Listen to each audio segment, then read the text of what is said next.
Welcome to Hardheaded Podcast. We're excited that you've joined us as we have a conversation. All right, and we're back with another episode of Hardheaded. Today, Episode 111. 111. Trip 1. Yay. Today we've got what's on. Man, Matt is excited today. That's awesome. We've got what's on Chet's mind. We've got Troy bringing us the good word, and our top three today is game winners you'd nail if you were subbed in. The last shot, last kick. That's interesting. Last putt. If you were going for it, which sport would you don't have get the most? subbed in golf. I hope that's not in your top three. Did I just ruin it? If you were playing, No. If you were playing doubles In golf? and you had to make this shot to win the tournament. All right. Okay. If you were going to go golf, none of mine would be. I'm not reliable when it comes to You're golf. not going to sub me in for that. No. Tiger Woods isn't going to go, hey, you're in. They bring in Matt. I'm going to be honest. No professional is going to call any one of us What would be the to sub in for him. So just like saying, the sign to the bullpen to bring Matt out? Would it be like Yep. blow the knee. Bring the guy. That's too funny. But we're going to start with what's on Chet's mind before we get off on a tangent. Our kids are under attack. Our children. I would agree. It's I'm appalled, and I don't know, man.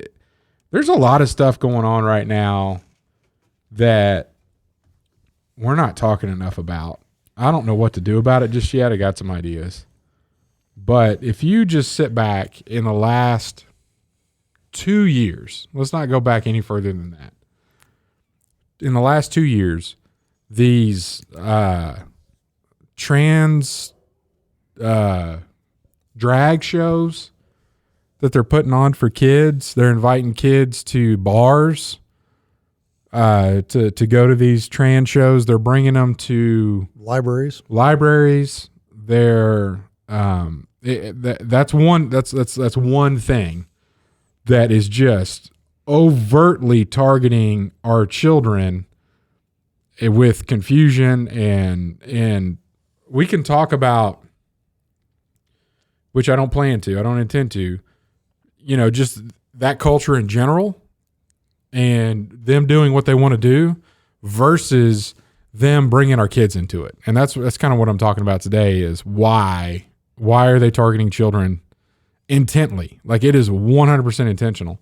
That, and then you get, so there's that community that's going crazy on our children for that. Like, we need to expose them at a very young age to question sexuality and to see genitalia hanging out of leotards at a gay bar or at a library. And then you've got Ghislaine Maxwell's list of clients that were participated in human trafficking, sex with minors, that the legal system's doing nothing with. That we're just going to let that slide. That's okay, because they're probably powerful people, and powerful people can do whatever they want with our children. That's going on. And then you look at Balenciaga, this fashion company. Did you know this happened around Thanksgiving? You heard about this at all? No. So they have this. It's high end. I didn't know about them. Like I'm give me some Cabela's gear, some Redhead from Bass Pro. So I don't know this Balenciaga business, but this is like the Kardashian high fashion type stuff. Well, they have this ad that comes out with little kids, holding teddy bears wearing BDSM whips and chains and all this stuff. And then in the picture, the way everything's laid out, there's a couple things that are just disgusting.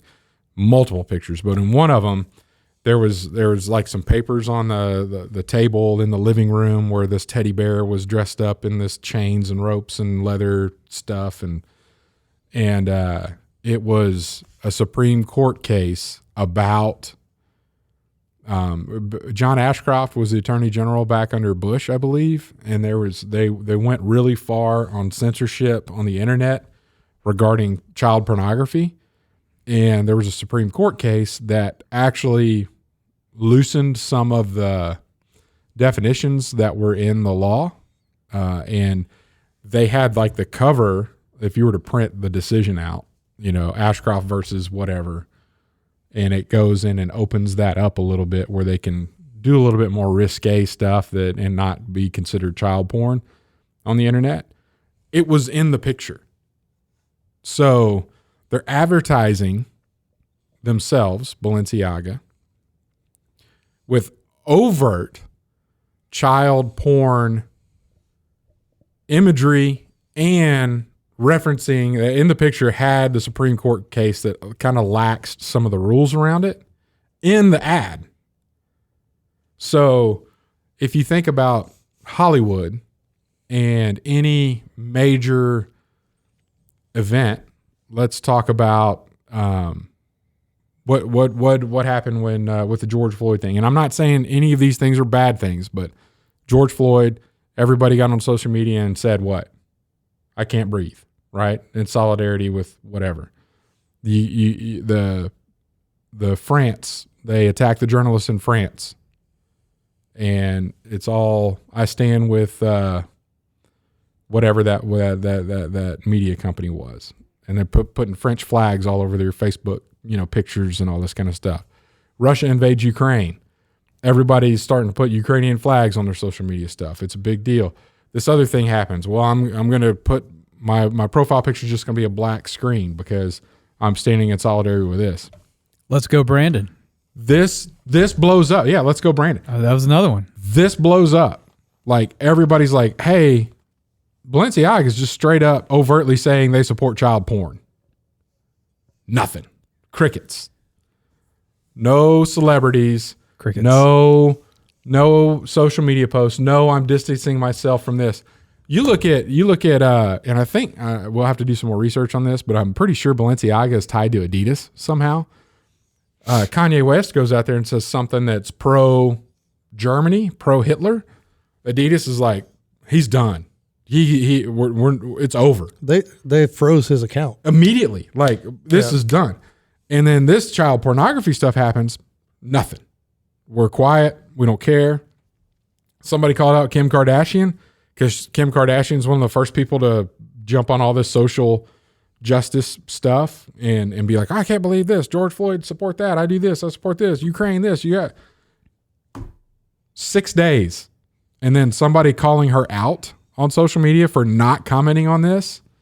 She finally 6 days later comes back, and that viral, the somebody saying, hey, Kim Kardashian, this is a social issue, the only social issue you've never spoken up with, and you wear Balenciaga stuff to everything. She's like, well, I'm evaluating my relationship with them in response to a viral calling her out. Then nothing. Like, I'm going to evaluate my relationship is like, I'm going to keep wearing their stuff as long as they keep paying me to do it. Yeah. I don't care about child pornography. I don't care about the exploitation of minors. That doesn't bother me. Go ahead and do it. I'm supporting it. As long as I get something from it. I'm not going to do this if so-and-so, I'm not going to go visit Missouri if all this stuff is going on with George Floyd, or I'm not going to go do, but child porn, let's do it. That's okay. I'll say something. I'll put something out in the press that says, I'm not really sure about this. Somebody needs to be held accountable, but I'm going to evaluate my relationship and hopefully the right steps will be taken. Nobody says that about anything these days. It's all shut it down. I'm done. I'm moving on until it comes to our children. And then everybody's like, oh, I'm just going to be quiet about this. Oh, it's going to be okay that they traffic underage girls to have sex with politicians. We're just not going to prosecute anybody on that list. We're not even going to let the list be known because then we'd have to be held accountable to doing something about it. Well, and what was that guy that had the island, Epstein? Yeah, this is Ghislaine Maxwell was his right-hand person that set all this up. Okay, and she got convicted for trafficking minors. Yeah, because you called out when Tom Hanks was on that list. Yeah, there's a whole bunch of other. No, on the flight logs, not on the list of clients. Okay, flight logs. Yeah. little gray there. Don't draw conclusions because people are flying out to a minor sex island. Troy. There's actually a list of like who they were with and all that kind of stuff. Apparently, I got my jump to conclusions map game that I play every once in a while. Office Space. So all this is going on. Kirk Cameron writes a book, a children's book that talks about being strong and growing in Christ, and it kind of uses a tree, how a tree grows with roots and all this stuff. I bet he got blasted for it. He was denied. He was denied the opportunity to read that in a public library. I almost cussed out loud right now. That is so. So, but that's. But you can have half naked men dressed up as women go in there talking to our kids. Not talk to them, dance for them. Dance and shake their. Yes, their junk. I'm angry. In their faces. I want to cuss right now. But this is the society that we're in right now. So, we go back to last week with my good word on being alert, being strong, being courageous.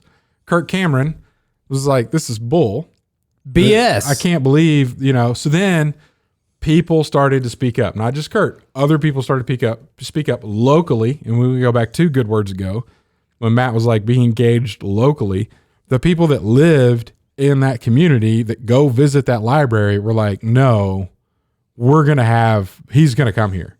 Like we would attend this. This is a good thing. They ended up letting him come. Thousands of people like packed the whole place out to hear him read his book. That was here in Wichita? No. Oh. No. Just in his place. Oh, okay. So, I think we are, and I don't know exactly how, other than like this Kirk Cameron business and the people in the communities that could stand up to impact their community. We're at a point where we can't be quiet about it anymore. Like at some point, if we're going to let all this go around us, and not do anything about it, we're going to ultimately be responsible for it. You have to be engaged.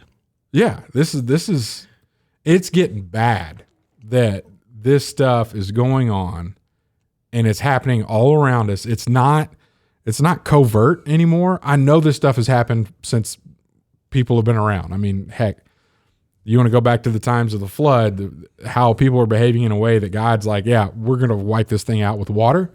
Right. I know that worse things and bad things like this were going on back then. So it's not like this is all brand new.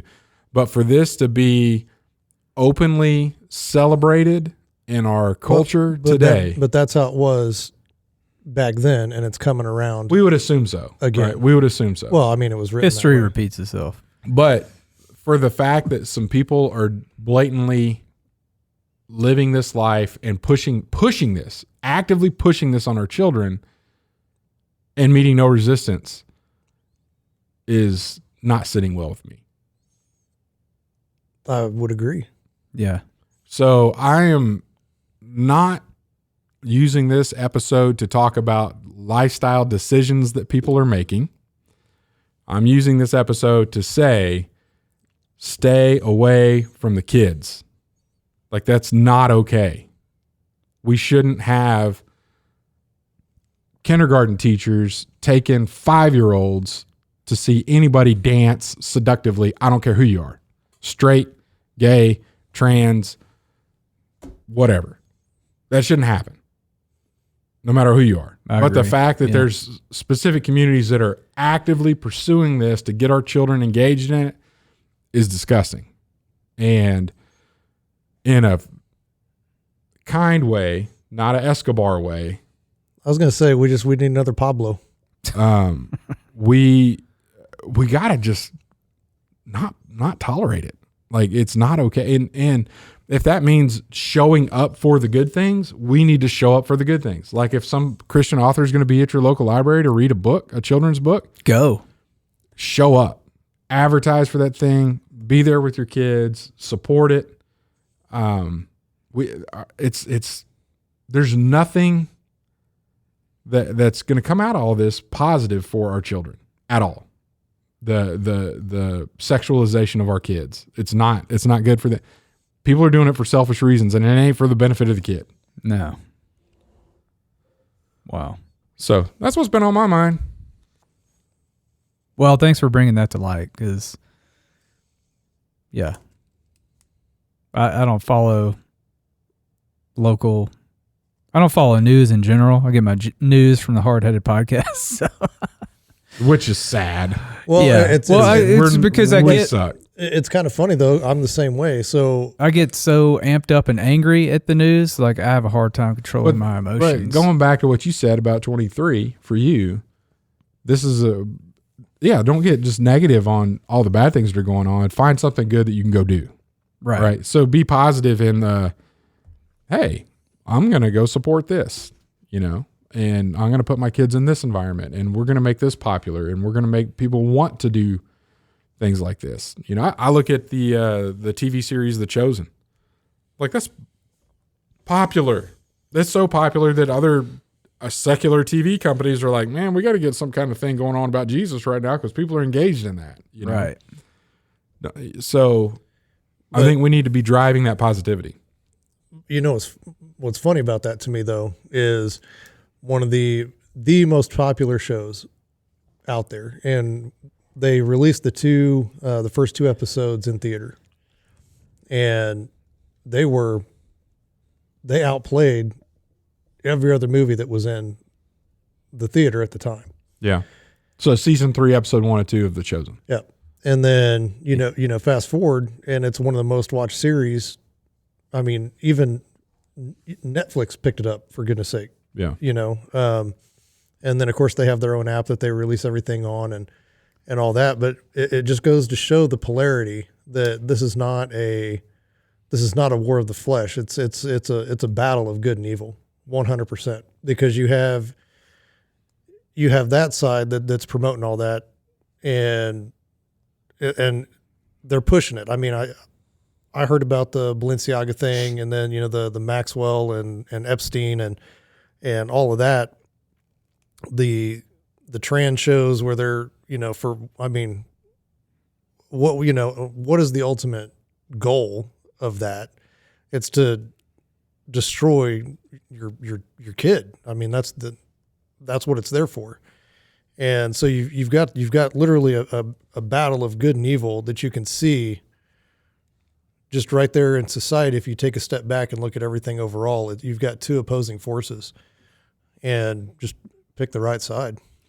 And so when you say destroy your kid and it's going after your kids, which I agree with you in saying that their agenda is to make their lifestyles mainstream, to make it the norm, to where the kids can grow up saying, oh, well, that's just normal. Those people are like that. And, ooh, I might want to be like that too. I wouldn't stop short. You're stopping short. Well, no, yeah, feed into it. It is now inappropriate in our culture to call someone a pedophile. They're supposed to be referred to as minor attracted people. MAPS. That is because I think what's going on now, and language matters. And if you want to look at this most recent bill that was passed that codifies homosexual marriage, so I didn't plan on going down this road. The Roe v. Wade was a court decision, and it said we can't, you could have abortions, and a lot of the focus of the pro-life movement was we got to get this court decision overturned. It hasn't been we need to make laws on the books that prevent abortion, because there's been this, it's the Supreme Court said it's okay, so we can't do anything about it. Well, the Supreme Court also said that gay marriage is okay, but what if that decision got overturned? Well, then, so those activists said, well, we need laws that say that it's okay, not just a Supreme Court decision. That way the Supreme Court can't overturn their decision. They would actually have to approach the law, which there wasn't a law that said it was okay federally. So most recently, the Biden administration got behind legislation that passed that said legally, there's a law now that says you cannot prevent same-sex marriage anywhere in the country. Used to, it was left up to the states. Right. all the language that they used, and agree or disagree, whatever. I'm not about that. But the language that was used when Biden, Harris, Pelosi, Schumer, everybody was talking about celebrating that it got passed was there's no way the government should prevent you from being with the person that you love. Love, love, love, love, love. Mm. I guarantee you, mark it down, that love movement is going to be, you shouldn't be able to prevent me from being with who I love, even if that person is a 9-year-old boy. This is where they're headed. Mm. Like, you can't, love conquers all. Love is the most important. The government can't stop you from being with you love. Why else would you go from this person is a pedophile that preys on young children to this is a person that's attracted to minors? And if that minor loves that uncle so-and-so, then that uncle loves that minor, then they ought to be together. There shouldn't be a law against that either. There should be no laws against love. Like that's exactly the terminology that they were using. No laws against love. Love conquers. Love is everything. So they're going down this path where the government's going to say, well, if you love somebody, you ought to be able to be with them, regardless of their age, their gender, their sex, whatever else. It's just all free to do whatever you want to do with whoever you want to do it with, regardless of their age. That's exactly where they're headed with this. And I have seen no evidence to the contrary, and nobody's getting out in front of it. It seems like to me. So I'll tell you who's out in front of it. Those powerful people on that island. No, they're guiding us down that path. So, but that's what I'm saying. So they're infiltrating the government to make these decisions, so that they're out ahead of themselves, so they can't be in trouble. Oh, they're not doing it to protect themselves. They're doing it because they want to live in a society where they can do whatever they want with whomever they want. Right. Without which they were able to do that, and there are no repercussions for it. Right. But if the law had come down and the verbiage was different, they could be held accountable for that. But if it changes, no, that's where your pipe dream of what held accountable is. Nobody's being held accountable for that. But that's what I mean. If the administration changed, no, they're still not going. I'm telling you, nothing's going to happen with Epstein. What I'm saying, he's though, dead. But I mean everybody associated with it. God took care of that one. I'm not talking about him personally. I'm just saying the Epstein saga. Nothing's going to happen. What I'm saying is they want those people that do that stuff that are in politics want the law to reflect their morals, and their morals are be with whoever you want, no matter how old they are. Well, there are none. Right. Unless you disagree with me, and then morally you're well, incorrect. and then we can hate you. That's hate speech. And then you can attack people that are hateful. And then they have the moral high ground. Yeah.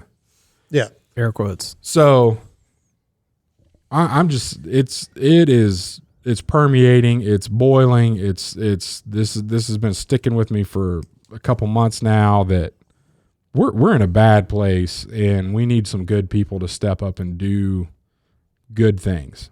And so do you support the good, and you don't go running out picketing the drag shows and all that stuff? You just support the good, right? I think you can picket in a good way. Do whatever God's calling you to do. I'm not going to tell you what to do along those lines. I could tell you this. I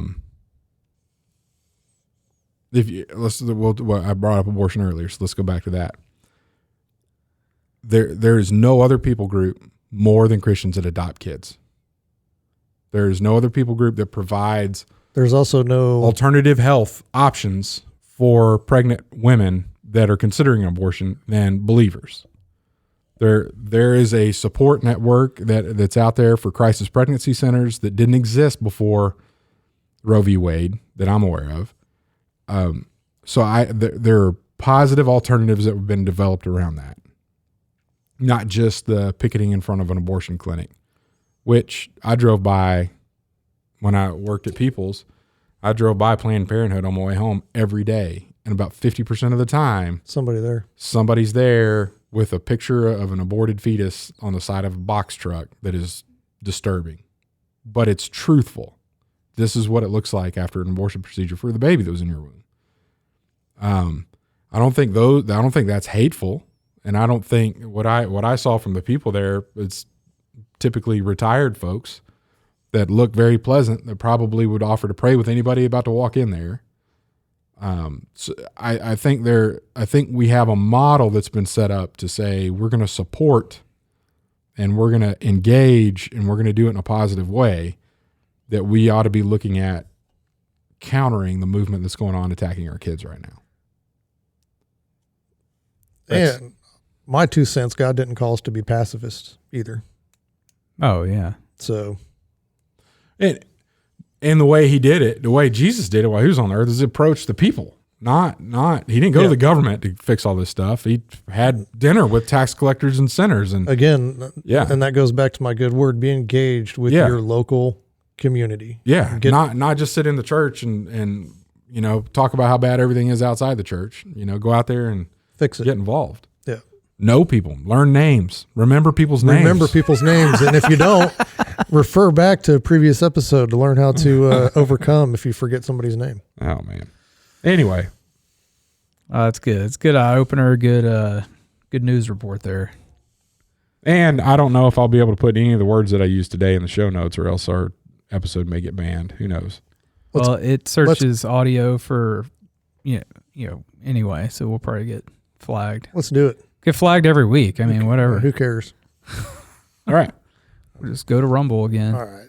Thanks, Chet, for the what's on your mind. I guess that wasn't a good word. No. But we'll take a quick break and we'll be right back with our top 3. Are you driving traffic to your website?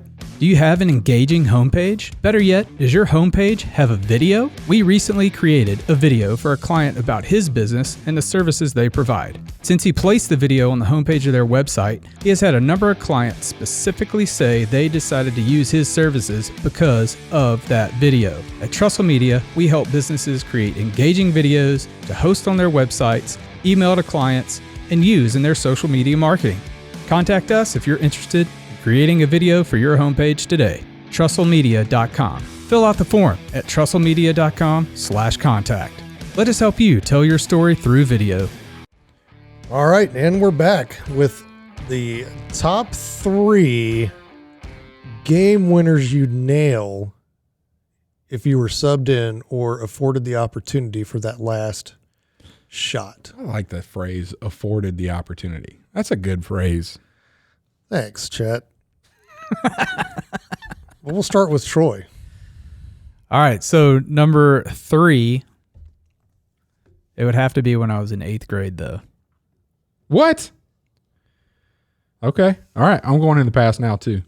Basketball. Yeah? In the 8th grade, I was a pretty good basketball player and would ask for the ball. Everybody in the 8th grade asked for the ball. On the game-winning shot. Everybody in the 8th grade asked for the ball all the time. Have you seen Hoosiers? Huh? I mean, that was high school. Yeah, they're not in the 8th grade. 8th graders, 100% of the 8th graders think they're the Michael Jordan of the school. No, not on this team. Okay. Not on this Continue. team. This is your top 3. Don't let Chet ruin it. Yeah. So it's rent. 8th grade basketball. Okay, Broughton. That sounded like Broughton. It's just Louisiana. Shout out, Broughton. Number 2, croquet. What? I will smoke you in some croquet. Have you ever been in a tournament? No. I have. So bring it. Well, I will.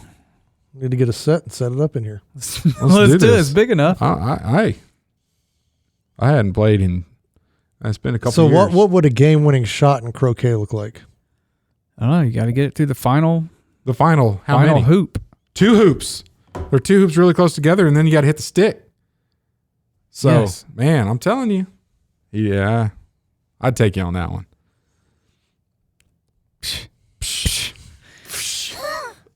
And number 1, darts. Ooh, you got me on that. Yeah, just a dartboard and some darts. What are you playing? Usually play cricket. Cricket? Yeah. See, I didn't even know that was a thing. What did you play? Dart? I just said darts. Well, There's like games cricket, you inside of hit darts? 20, 19, 18, 17, 16, 15, and bullseye. You have to hit 3 of each. 3 of each, yeah. See? And then you can Double, triple. Y'all would smoke. Well, me. you can point people too. If you have 20s closed out, Matt doesn't have 20s closed out, and I hit a trip 20, then he gets 60 points on him. Yeah. And he's got to catch up to that. So now he has to hit 6 20s to catch up with me. That's how that rolls. I love darts. Here's pictures of a croquet tournament I was in. Oh, nice. What are y'all wearing? You had to dress in white. Is this real? Yeah. Where is this? North Carolina? No, that's in Epstein Island. The Arboretum down Oh, that was a good one. Wow. I need to check the flight logs for check Sears. Look at They caught me. we got judge. Oh my judges gosh. stands. Send me those. I got to put these on YouTube. This is hilarious. That's a legit deal. It's like a futuristic or a heavenly scene, like Happy Gilmore. Remember when they were talking about their oh wow. You know when he's like in heaven and the little guy that's riding the little toy horse and they're all Chubbs dressed there. Yeah, they're all dressed in white. That's a fundraiser for the Bartlett Arboretum down man. in Mulvane. Oh, that was here? Yeah. Oh, Lord. It's a Kansas thing. Wow. Yeah. That was interesting. Good for you. And you throw right-handed, right? No, I throw you left-handed. left-handed. You bat. You golf right-handed. I golf and bat right-handed because my dad wanted me to be a right-hander. Yeah. Okay. For Kind whatever of weird. I reason. shoot a basketball left-handed. I throw a baseball and football right. That's weird. That is weird. And I can throw darts either. No way. I could throw darts either, but I'm better left-handed.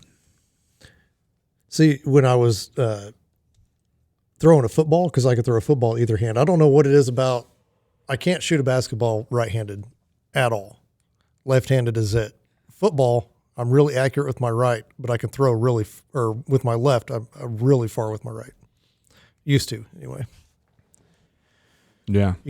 Helps to have legs to It's true. really propel that ball. All right. Who's Yeah. next? Matt. Oh, I'm totally unprepared. Imagine that. Number 3, basketball. And it would be the final, like I'm on the foul line Yep. and I'm shooting free throws. Mm-hmm. Back in high school, I mean, I could drain those free throws. And even today when we're playing out on the court at the house and I got my daughter, you know, and she's shooting hoops or whatever, I'm just like, hey, give me the rock. And I can still pretty consistently hit. And I think it's kind of the same thing with my golf game. I don't move my feet. I don't move my legs. It's all upper body. So there's not a whole lot of movement when I shoot, so I can replicate every single time what I'm doing. Mm-hmm. And it just makes me more consistent. So it takes a little bit more energy to get the free throws there. I can't shoot, 200 a night like I used to do, but I can do, 25 and still come out better than average. Yeah. Number 2, that's a tough one. Darts is a good one. I didn't think about darts. But it would have to be an iron from 125 yards. Okay. The actual shot. Yeah. I was about to criticize you, but it's the same thing as a free throw. It's like a set shot, like a specific shot. Yeah, it's like the ball's here. You've got 15 feet. Yeah. you've got 125 yards Yeah. to land it next to the pin for an easy putt in. I don't want to take that putt. I'll let my teammate who I'm playing doubles with take that putt. But I will take that 125 because I have the perfect club to hit that shot. And as long as I pay attention and take my time and align my feet, I'm going to hit that 125 right there every single time. Don't know what it is. That's the best club in my bag is 125. Anything 100 and under, don't have that club. What do you hit at 125? Pitching wedge or? Yep. Yeah. Yep. And it's exactly 125. Full swing. Yeah, I don't have I have like a 140. I don't have a 125. I have an 80 and a 140. There's a big gap in there that I'm not consistent on. And then number one, and I would have to go back to a time when I had legs, and this would be any time that I had legs. A penalty kick. I already wrote it down. I wrote it down before you even said it. And I don't know. I had a lot of power and a lot of speed behind the ball, and then watching this last World Cup, and I think it was a record number of games that actually went to penalty shots, and watching some of the changes to how these people do their run up and trying to throw the goalie off and all of that. I never had to do that because I got in their head during the game, and so when I came up to kick, I'd already won. And what do you mean got in their head? Because I was a very physical player. But you can't physically hurt the goalie on a penalty kick. Not on a penalty kick, but unless you're Sterling Archer. Remember that? Remember that? Yes, skit? I do. Yeah, very well. You know what I'm talking about? We'll show you after the episode. But very aggressive, fast, and every shot on goal was hard.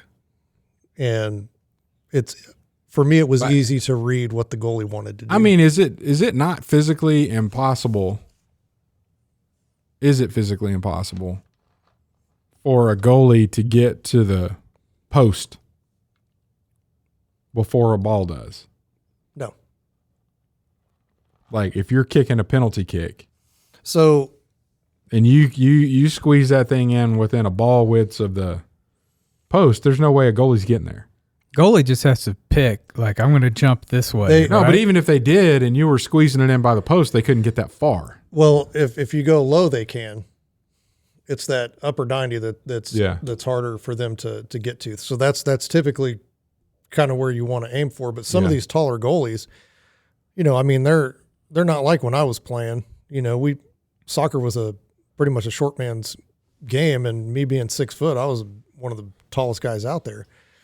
But these goalies that they're playing professionally, I mean, those guys are like 6'6", 6'7", and they can move like they're quick for being that tall. My nephew Lane did that for his high school. Walk off, penalty kick, won the game. It was awesome. I saw it on video. It's a good feeling. Yeah. See, now basketball, I've never. I don't recall a game-winning shot, but I remember game-winning blocks to where they were going up and it was almost a gimme and then rejected. But I don't know that I ever hit a game-winning shot.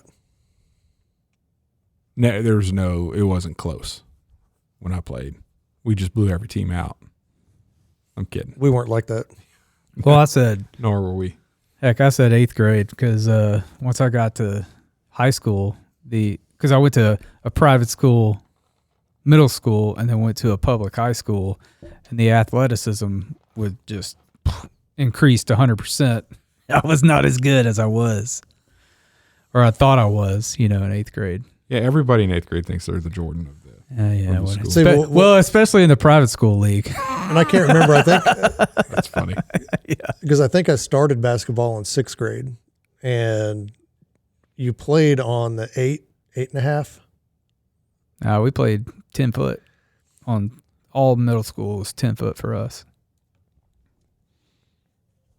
Maybe in Kansas they lower it.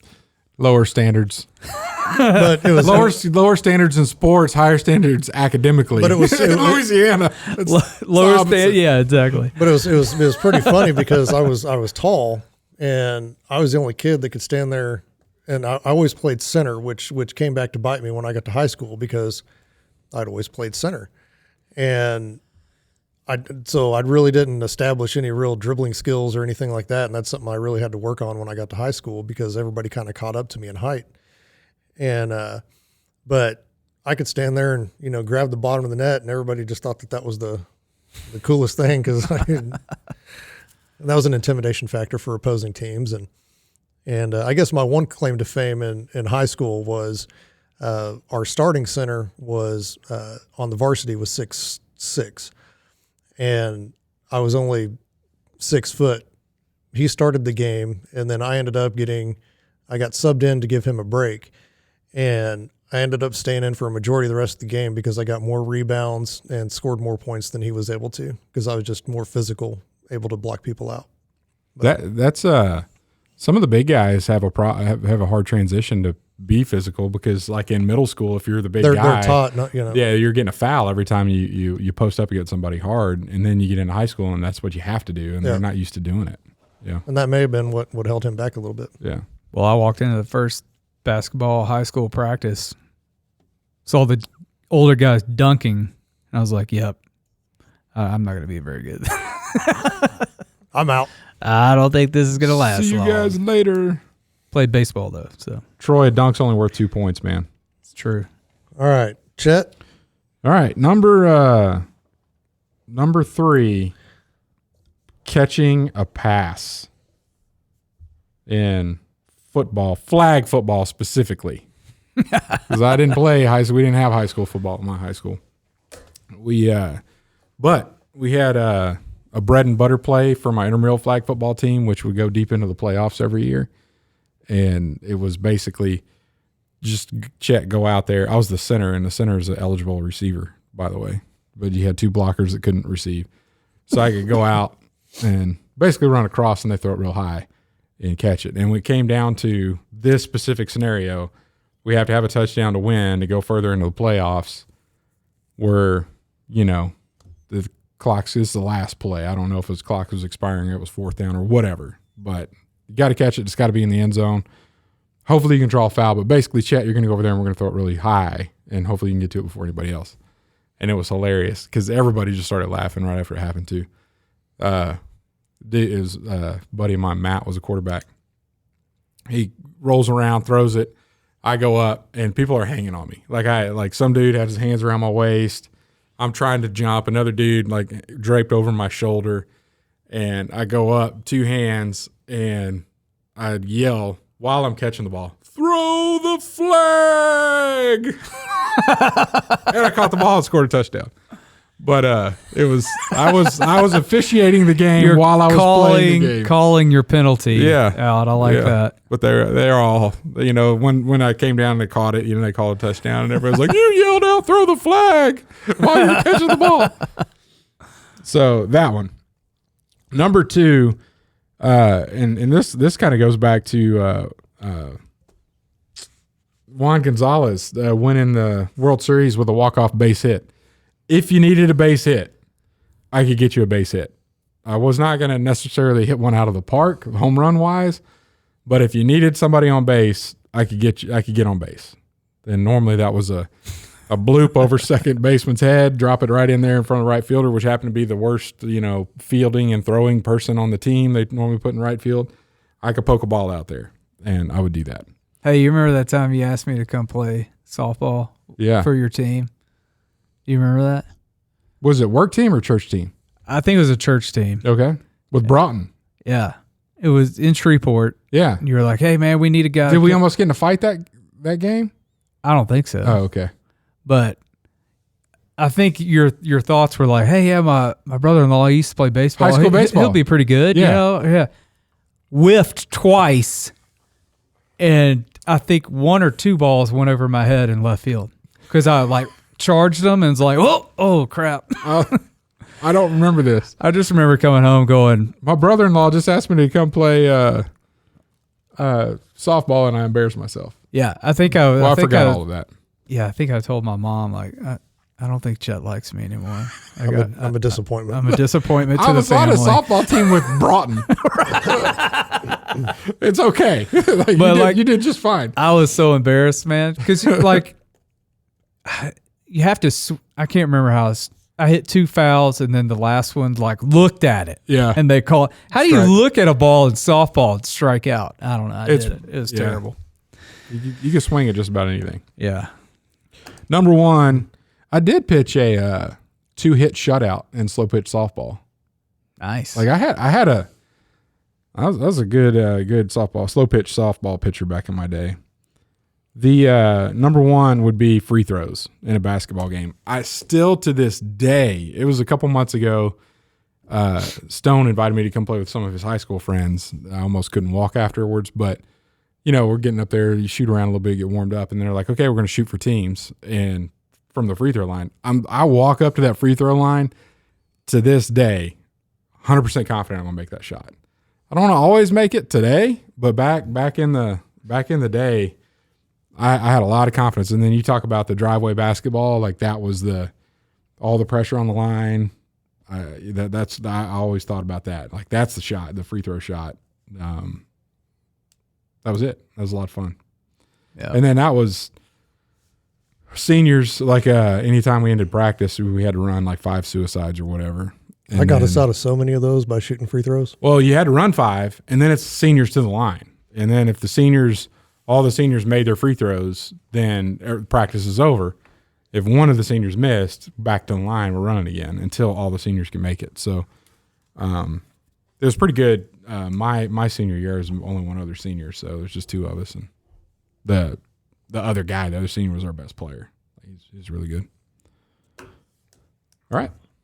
Cool, man. All right, good top 3. Moving on to a good word. Troy, what do you got? All right. So I know I talked about Sabbath a few weeks ago, month or 2 ago. I don't know.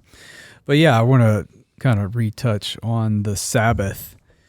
Like I said before, we did a 4-week study on it at church, so it's just really been on my mind. And I've been trying to practice it once a week, which has really been helpful, not kind of over the past year gotten out of the wedding industry, so I'm not working on Saturdays. So it kind of makes it easier. Trussell Media got out of the wedding industry? Or Troy shooting wedding videos got out of the Troy shooting wedding videos every Saturday got out, but Trussell Media still does. Okay. So if you're interested in having a wedding video, go to trussellmedia.com. Yeah, and book your spot today. You just probably won't see Troy. Well, you can ask for me to be there. An employee. It's expensive. It's really expensive. To have Troy there. I'm sorry I interrupted you. Yeah, thanks though. That's a good little plug. Yeah. So the Sabbath, it's a command from the Old Testament. In Exodus 28-10, that's one of the 10 commandments. Remember the Sabbath day to keep it holy. 6 days you shall labor and do all your work, but the 7th day is a Sabbath to the Lord your God. On it you shall not do any work, you or your son or your daughter, your male servant, female, livestock, or the sojourner who is within your gates. So no work. I have on Saturdays, those have been my Sabbath days. And it's where I just completely unplug from work. Like in my work is this in the studio, it's going on video shoots, it's editing, it's answering emails, it's all of the things I have to do at Trussell Media. I completely unplug from it and get away from it. And I have been, for a few months now. Not 100% every time. I'm not perfect at it yet, but getting there. And I can tell, I look forward to that day when I'm doing it and I'm resting just away from it, spending more time with the family. My mind is right about that. And in that, trying to focus on what the Lord has for me. And in doing that, so I kind of jotted this down today. The Sabbath is being in God's presence and resting, relying on God to strengthen your mind, body, and soul, and taking comfort in the fact that He alone provides for all of your needs. Basically, no matter what you do, He is your provider. It's also can be looked at as a taste of heaven on earth. In heaven, we will forever be in God's presence. In the Sabbath, if we Sabbath, we can have a small taste of heaven here now on earth if we take the time to practice the Sabbath and being in His presence. So not just unplugging from work, which helps me rest, but being in tune with being in God's presence, which we always are We just might not be connected to it, mind, body, spirit, right? Yeah, and if you think about, oh, that's nice, Troy, but you don't understand how busy I am. You just read from the 10 Commandments. Like, Right. don't murder, don't steal, and practice Sabbath. So pretty important. It was one of the 10. And honor your mother and father. Right. Yeah. Right. So, and then speaking to the busyness, right? I always used to think that way. Like, right, I don't have time. I got to answer this email, or I got to get this edit done. My client can't wait. They need to have this like right now. When truth is, yeah, they can't wait. It's important for me to rest so I can give my time to the Lord, my time with my family, and then give my client a restful, 100% for the next week. Yeah. Right. Because if I'm not resting, I'm going to get burnt out. So it's important to rest. God rested on the seventh day as an example to us to rest. All the laws in the Old Testament around Sabbath and around rest were so that the ground could heal, the crops could be able to flourish with the ground healing every 7 years, and just many different things about the Sabbath in the Old Testament. Some people I know actually do their resting while they're at work. I have like 6 Sabbaths a week. Nice. Now, in a study that I've been going through that I mentioned last time, it's like they have a daily Sabbath little devotional reading. That's the word I'm looking for, devotional, that you can do. And I've been doing those, not consistently. I do it Monday through Friday in my car. I think I spoke on that last time, but it's like 30 seconds, you're just quiet, and then you do the devotional, and you have another 30 seconds to 2 minutes of quiet after that, to where you're just in God's presence. You're recognizing, hey, God is with me. Here I am. I'm here for you. That kind of thing. It kind of gets your mind in the right, way of thinking. So, and then, for the busy person, I was reading this on November 29th. This is that book by Timothy Keller, The Songs of Jesus, where he goes through the Psalms. And Psalm 127 says, unless the Lord builds the house, those who build it labor in vain. Unless the Lord watches over the city, the watchman stays awake in vain. It is in vain that you rise up early and go late to rest, eating the bread of anxious toil, for he gives to his beloved sheep. And so that last line right there, he gives to his beloved sheep. And I thought Tim Keller put it really well in here. He said, prosperity and security are not ultimately your accomplishments, but God's gifts. So the things that you do and the things that you are acquiring that you think are done on your effort, it's not your effort, it's God's gift to you. I think we do have to put in the effort to get the gifts. Yeah. But he's in control. But he is in control of it all. And so overwork, worry, and strain are foolish and wrong. But thriving, that goes in 3 and 5, so I won't go to that. But overwork, all that stuff is stressful and foolish. So just realize that, and that is kind of the struggle that I have. But I've gotten more in tune with it lately is, if I don't work hard, I'm not going to be rewarded, but it's not a reward structure. It's an obedience structure. There's a lot of people that work hard that aren't successful. Exactly. Yeah. Yeah. And heck, I could put myself in that category. Yeah. If you looked at how hard I work versus my finances, some might be able to say that. But just getting all this balanced out and everything has been really helpful for me over the past year. So, So the good word is Sabbath. Thanks for listening to the Hardheaded Podcast. Don't forget to share this podcast with others to help us get the word out. Also, if you haven't yet, please rate and review the show. This helps our podcast show up in other people's suggested shows that may or may not have listened to us before. Thanks for listening, and we'll see you next week.